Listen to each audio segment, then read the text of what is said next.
Un saludo, soy Jorge García Baidecabres. Les presento con María José Viñals Blasco, ambos profesores de la Universidad Politécnica de Valencia, junto con la doctora Elena Salvador García, gestora cultural de la Fundación de San Juan del Hospital de Valencia, la aportación titulada La aplicación de modelos HBIM para mejorar la eficiencia del uso del patrimonio arquitectónico. El caso del conjunto de San Juan del Hospital de Valencia. Quisiera agradecer al profesor Francisco Pinto Puerto la invitación que nos realizó para participar en estas jornadas. Exponemos una parte de los resultados del trabajo realizado durante estos años, que pertenecen al proyecto financiado por el Ministerio de Economía en la modalidad de Retos de la Sociedad 2013-2016 y a la tesis de la doctora Elena Salvador, que consiste en una novedosa aplicación de HBIM para el uso público. Los resultados del proyecto los expondré en primer lugar y, en segundo lugar, los resultados de la tesis los expondrá Elena Salvador. Nuestra investigación fue de tipo experimental, que requirió contrastar los logros parciales que se iban obteniendo a partir de los casos de estudio, y así se definieron los modelos prototipos generalizables. Nos basamos en fuentes documentales directas procedentes de diferentes grupos de expertos de BIM, en entidades gestoras y en agentes de las diferentes disciplinas que trabajan en el patrimonio cultural. El problema que existe con el sistema de gestión tradicional del patrimonio, de acuerdo con la experiencia y la literatura científica, es que se lleva a cabo por equipos multidisciplinares, donde si bien los agentes trabajan conjuntamente para alcanzar un objetivo común, no existe una verdadera colaboración integrada entre ellos. Y además, la información de cada disciplina geométrica, no geométrica y la documentación se encuentra descoordinada. HBIM se presenta como la solución. Es una metodología de trabajo colaborativo que permite unificar, coordinar y compartir la información del bien patrimonial que originan las disciplinas involucradas, y de este modo se facilita alcanzar una gestión eficaz.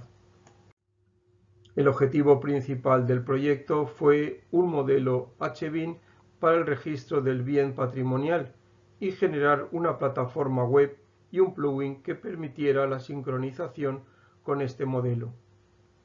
Y los objetivos específicos fueron la elaboración de un catálogo de fichas de los elementos patrimoniales, el diseño de una plantilla patrimonial, el modelado de elementos constructivos históricos, la representación de los periodos históricos y el diseño de la plataforma web y el desarrollo del plugin de conexión.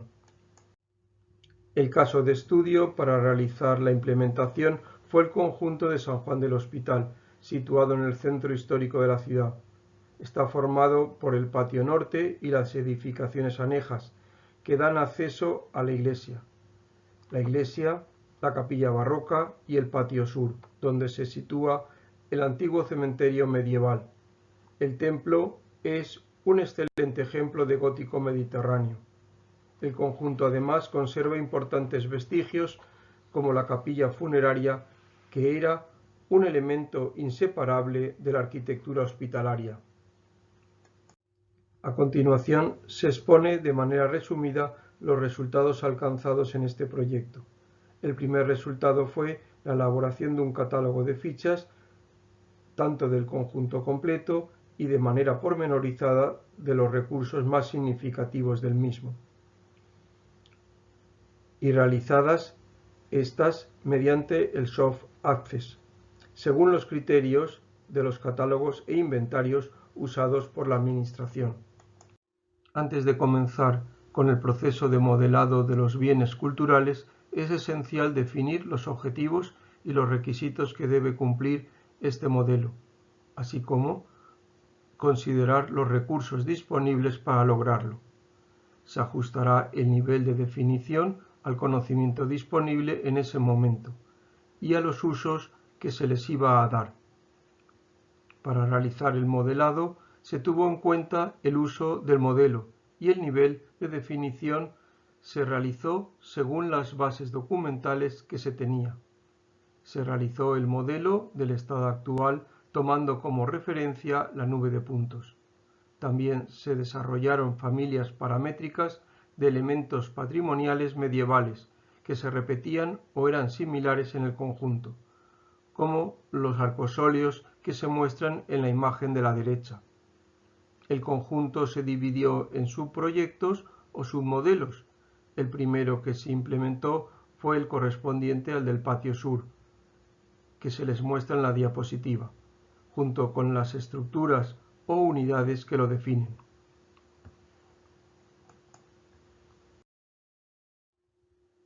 Se prosiguió con la representación de los periodos históricos mediante la herramienta de fases del programa Revit, siendo el origen en el siglo XIII, se prosigue en el siglo XIV hasta llegar al estado actual en el siglo XXI.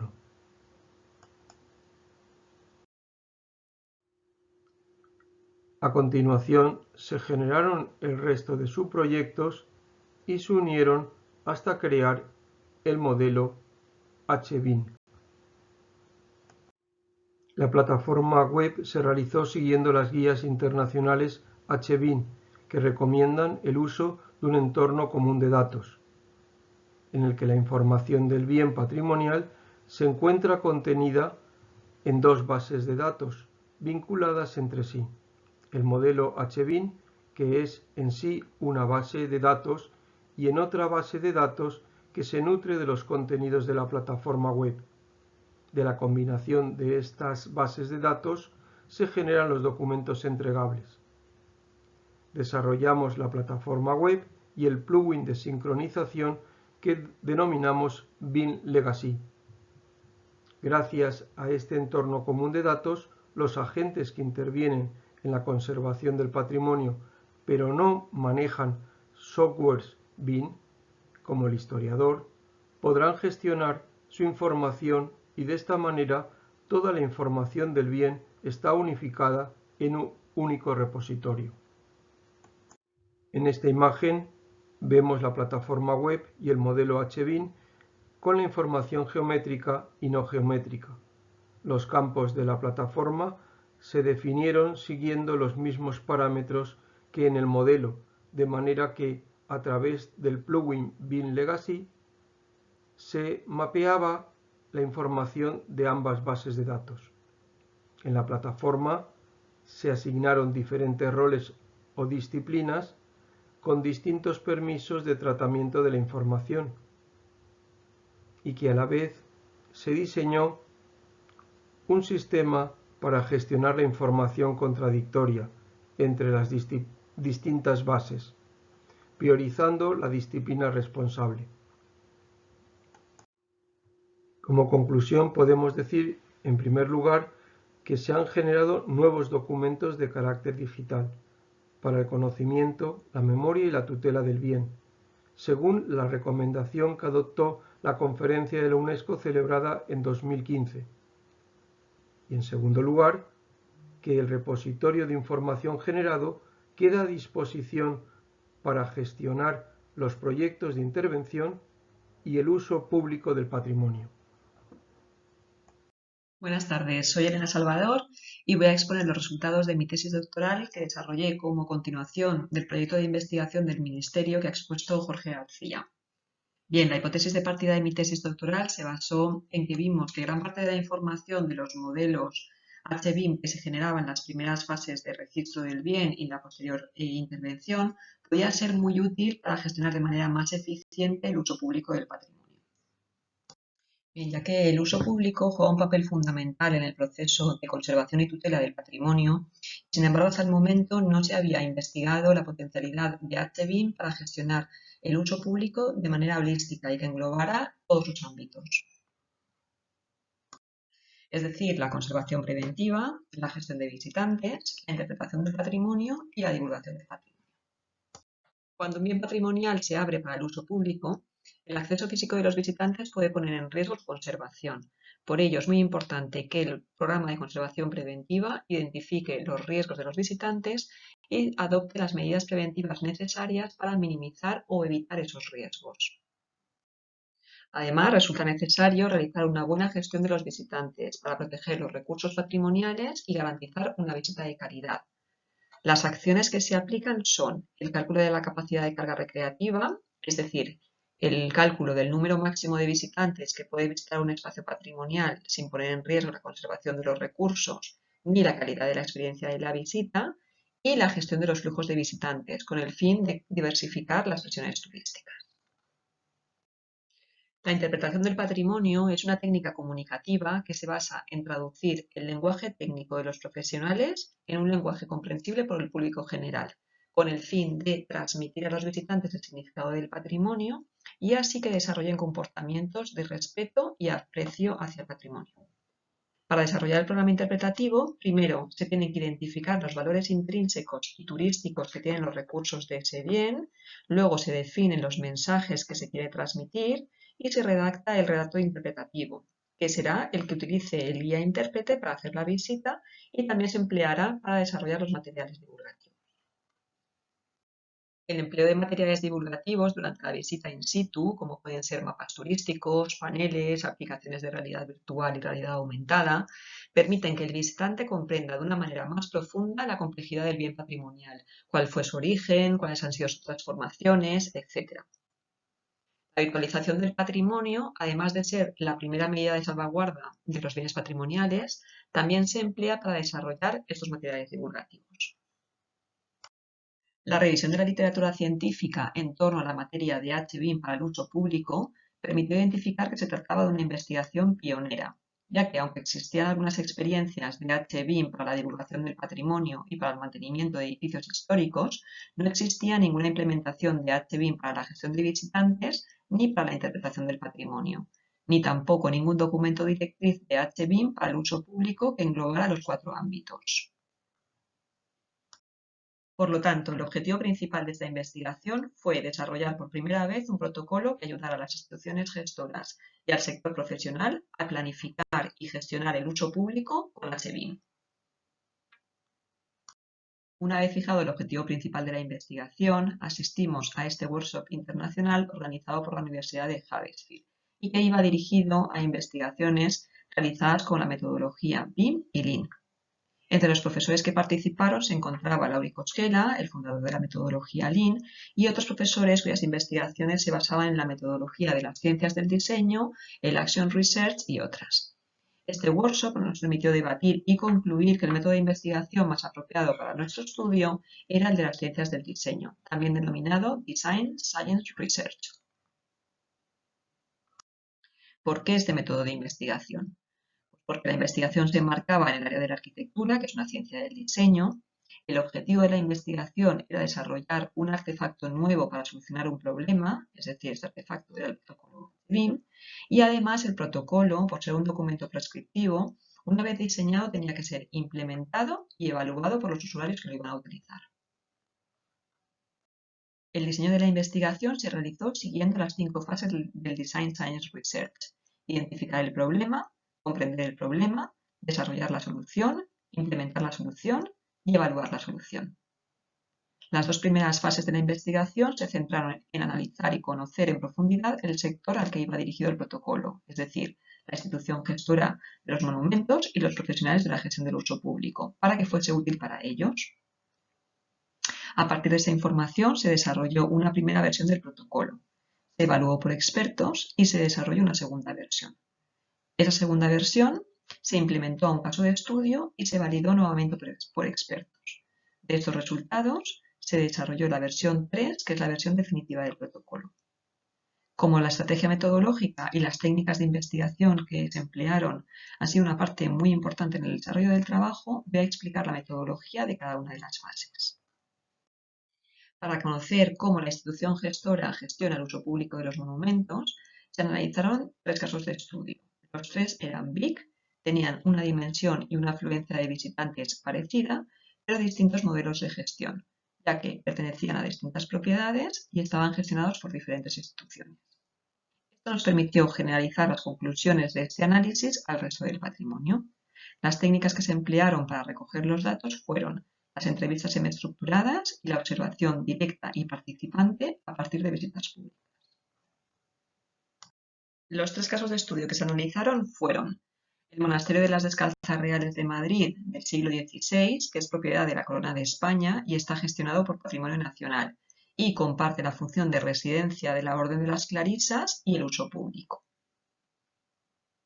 El Museo Cerralbo de Madrid, que es propiedad del Estado español y está gestionado por el Ministerio de Educación, Cultura y Deporte de España. Es una residencia de la burguesía madrileña de finales del siglo XIX y actualmente está destinado exclusivamente al uso público. Y por último, el Conjunto Histórico de San Juan del Hospital de Valencia, que fue fundado a mediados del siglo XIII por la Orden Religiosa y Militar de San Juan de Jerusalén, es de propiedad privada y está gestionado por una fundación privada también. En la actualidad comparte el uso religioso y el uso público.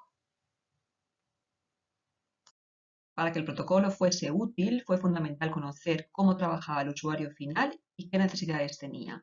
Por ello, se analizó la documentación técnica específica de los 4 ámbitos del uso público, como programas de conservación preventiva, planes de gestión de las visitas, programas de interpretación y materiales divulgativos.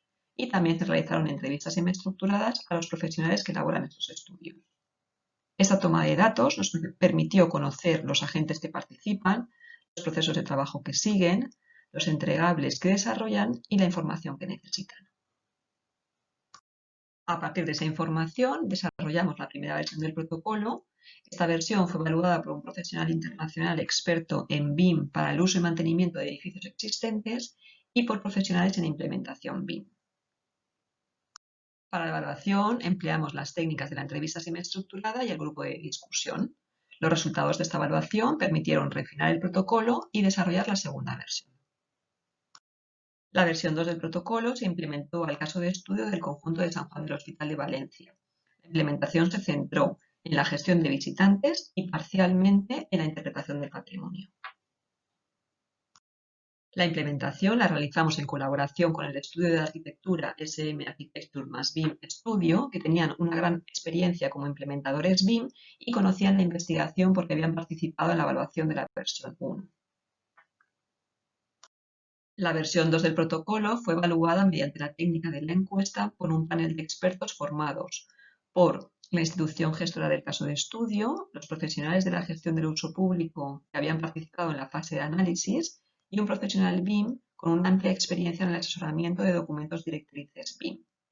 Las sugerencias de mejora de los evaluadores se incorporaron en la versión 3, que fue la versión definitiva del protocolo. Ahora voy a pasar a explicar los resultados de la investigación, que son la implementación del protocolo al caso de estudio y la versión definitiva del protocolo HBIM para el uso público, versión 3. Para realizar la implementación empleamos, como he comentado, el caso de estudio del conjunto de San Juan del Hospital de Valencia. El modelo HBIM que empleamos de partida provenía principalmente del proyecto del Ministerio que realizamos previamente y estaba realizado con el software Revit. La implementación se realizó con 2 objetivos principales: calcular la capacidad de carga recreativa y gestionar las visitas. Para calcular la capacidad de carga recreativa, en primer lugar, hicimos una zonificación de los usos para identificar los espacios que se destinaban al uso público, al uso privado y a las zonas de circulación. Para delimitar los usos se empleó la categoría de área de Revit. Después, los espacios destinados al uso público se dividieron en unidades espaciales. En total se definieron 5 unidades espaciales: el tránsito, el patio norte, la sala del museo, la iglesia y el patio sur. Para delimitar estas zonas se empleó la categoría de habitación de Revit. Esta categoría permite asignarle a cada unidad espacial varios parámetros como el uso, el área, el volumen e información sobre los acabados del suelo, los muros, los techos, etc. De esta manera pudimos calcular la superficie útil de cada unidad espacial. Una vez teníamos la superficie útil de cada unidad espacial, calculamos las superficies que no se pueden utilizar para la visita pública por distintos motivos, por seguridad del visitante o por fragilidad del elemento, etc. A esta superficie se le llama superficie no útil de recreación.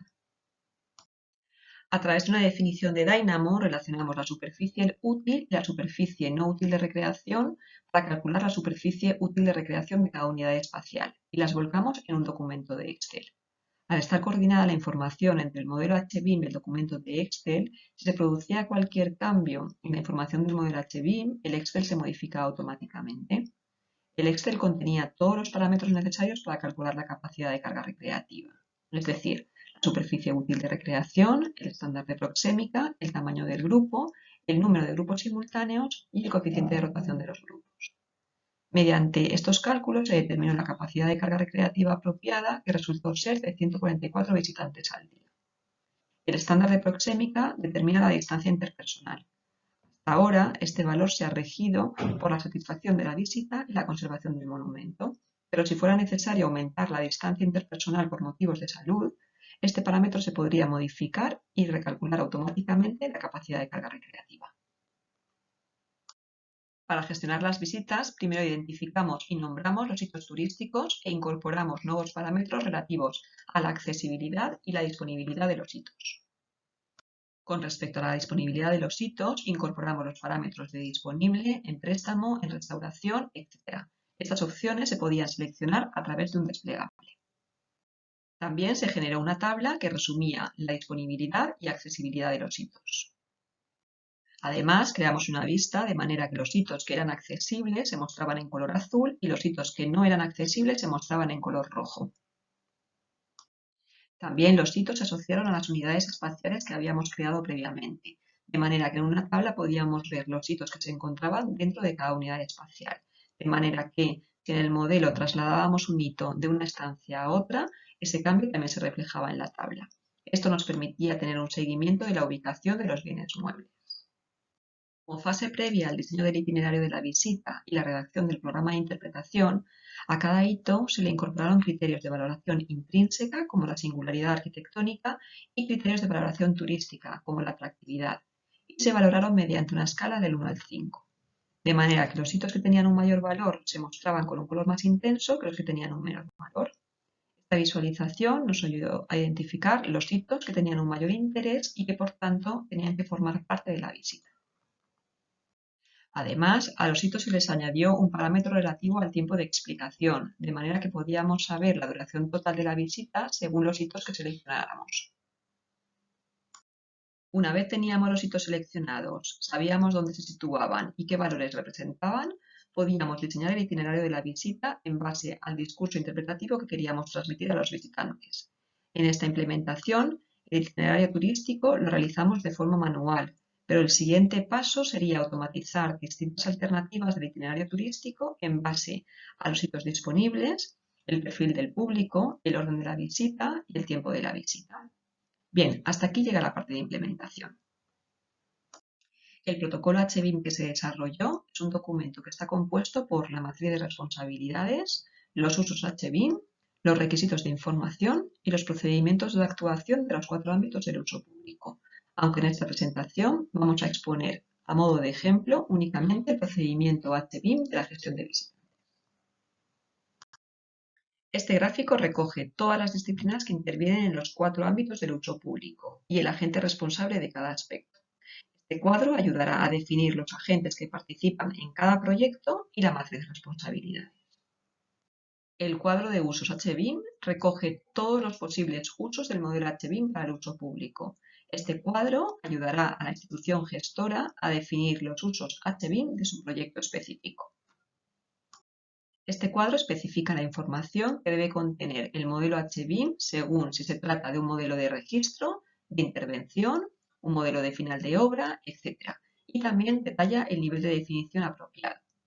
Este cuadro ayudará a la institución gestora a definir los requisitos de información que se deben solicitar en el pliego de condiciones técnicas para contratar un proyecto HBIM y al equipo de proyecto a conocer la información que debe incorporar en el modelo.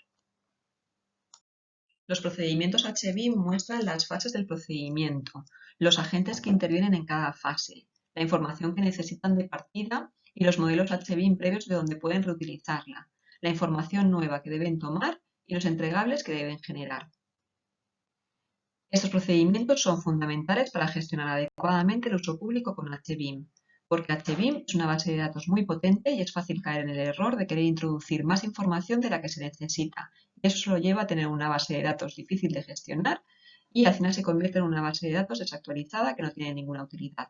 Por eso es tan importante hacer esta primera reflexión sobre la información real que se necesita. Con esta diapositiva termino la exposición de los resultados y paso a resumir de forma muy sintética las principales conclusiones de la investigación. La principal contribución de esta investigación ha sido desarrollar el primer protocolo HBIM para el uso público del patrimonio arquitectónico a nivel internacional. Este protocolo es una herramienta innovadora que va a permitir gestionar de manera más eficiente el uso público del patrimonio. Para desarrollar esta investigación se ha utilizado el método de investigación innovador de las ciencias del diseño. Todas las fases que se han seguido para desarrollar el protocolo han sido validadas por expertos del sector al que se dirige. Este protocolo tiene una aplicación directa, es totalmente transferible al sector del uso público del patrimonio y va a dar respuestas a necesidades futuras. Por primera vez se ha aplicado un modelo HBIM para gestionar las visitas de un bien patrimonial, se ha testado y funciona muy bien. Para ello se han empleado softwares existentes en el mercado, pero se les ha dado un nuevo uso que nunca se había utilizado hasta ahora. Las recomendaciones y futuras líneas de investigación que se proponen son: con el fin de refinar el protocolo, se recomienda aplicarlo a más casos de estudio desde el punto de vista práctico. Para gestionar los modelos de HBIM adecuadamente, la institución gestora necesitaría incorporar un perfil profesional experto en HBIM. Para ello, se recomienda impartir formación en HBIM en los posgrados de conservación del patrimonio arquitectónico. A partir de ahora, faltaría transferir los resultados de esta investigación al destinatario final, principalmente a las instituciones gestoras públicas, para que adopten el protocolo HBIM para contratar la planificación y gestión de sus edificios con HBIM. De hecho, esta investigación me ha abierto las puertas para asesorar a una institución pública para licitar un plan de gestión del uso público de un bien patrimonial con HBIM. Y con esta diapositiva finalizamos nuestra presentación. Muchas gracias.